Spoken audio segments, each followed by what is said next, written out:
I'm jumping topics today because I have an upcoming free webinar series on educational publishing. And so I wanted to touch briefly on what educational publishing is, why you might want to do it, and give some information about this free workshop as well as my more intensive paid workshop. So first of all, what is educational publishing?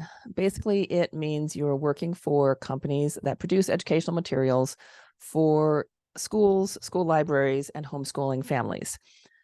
That can mean books, such as some of these examples. These are all ones that I've done for various educational publishers: science, history, culture, a variety of topics, ranging from pre-kindergarten up through high school, and sometimes even college materials if you want to go in that direction.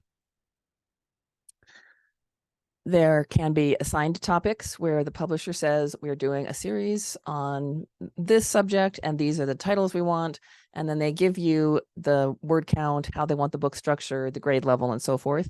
But there can also be places where you are allowed to pitch your own ideas. So they may want something that's suitable for a particular grade, but you can toss out ideas that you feel like you might want to write that would be good for that. And if they get approved, then you can write those books.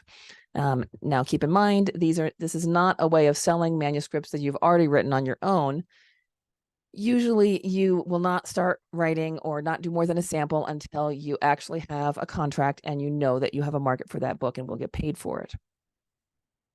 There can also be an opportunity to write fiction, work for hire, everything from being part of long-running series such as The Boxcar Children, or writing fiction that fits a publisher's needs for a particular grade level that might have some kind of nonfiction element wound into it, such as the books on the bottom, which are set in different countries, and they're fun stories, but also trying to let kids know a little bit about these other countries. And then there's some just other random things like this 4-book series on dessert recipes.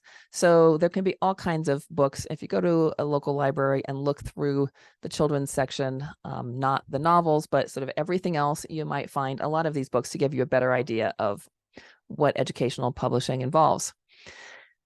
And that's just the beginning. There are also test passages and the questions that go with them, because in the United States, most states have required tests at certain grade level to test whether or not kids are keeping up. And so they need a lot of material. Different states may have their own companies that they hire to do material just for that state, and then they need new material every year. They don't reuse the questions from year to year generally.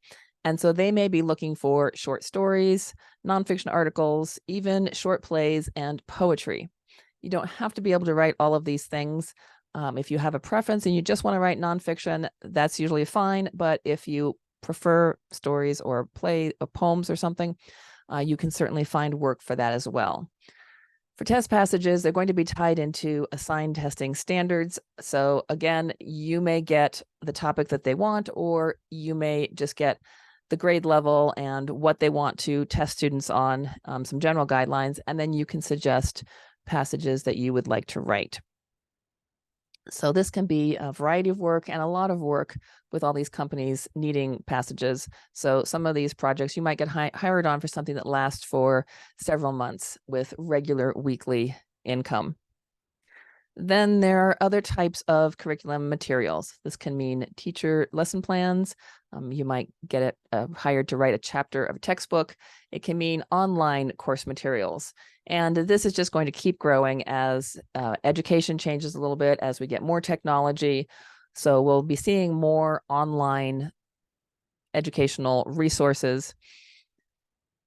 And it can be all kinds of things, like some of them may include videos, and you may get hired to write video scripts. So if you take the full course on educational publishing, it's going to cover what it is, the advantages and challenges or pros and cons to doing that kind of writing, and what makes someone a good educational publishing writer. I'll also cover how to get work. That includes finding which publishers are hiring people, what you should put in a query and how you should query, what to put in a resume, and what makes a good writing sample. These are areas where people often get tripped up because you can't necessarily use your regular resume, your regular query letters. You may or may not be able to use as a writing sample things that you have already written, depending on what kind of work you're trying to get. So understanding what you really need to get work is the way to get more work and get paid for your writing.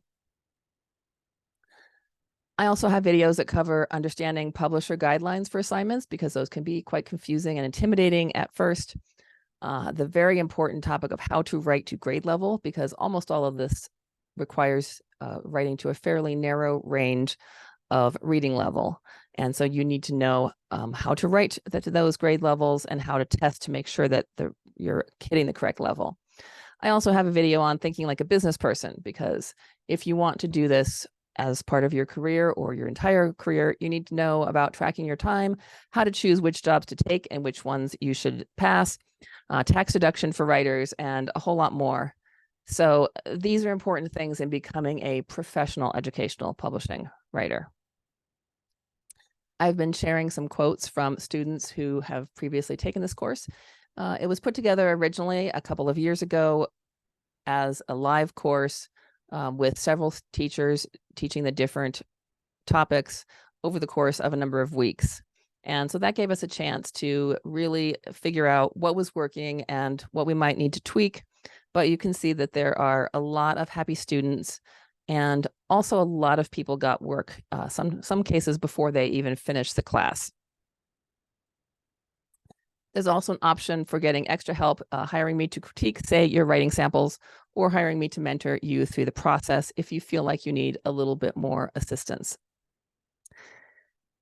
And does it actually help people find work? Well, yes, and it helps them be successful as educational writers as well.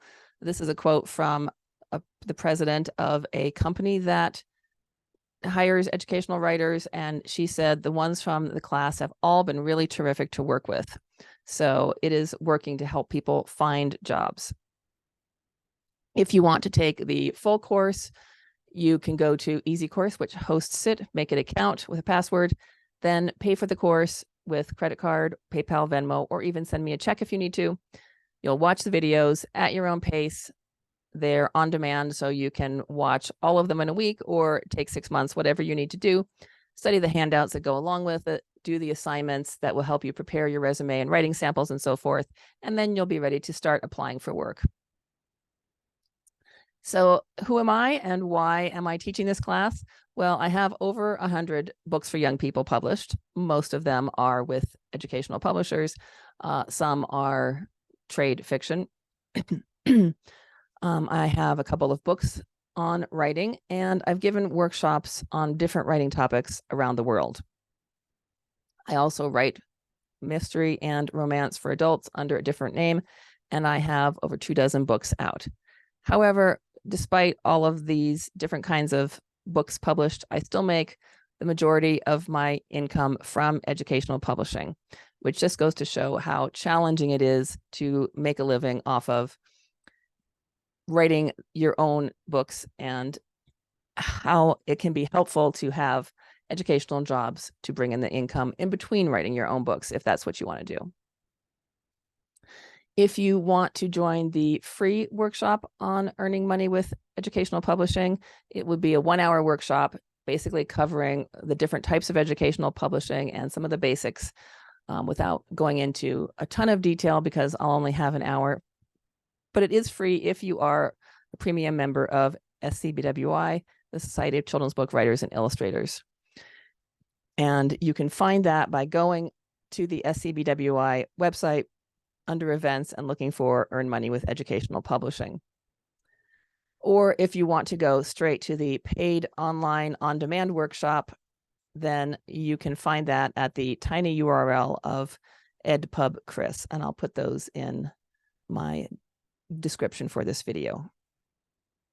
So I hope that gives you a little bit of an idea of what educational publishing is, so that you can decide whether you want to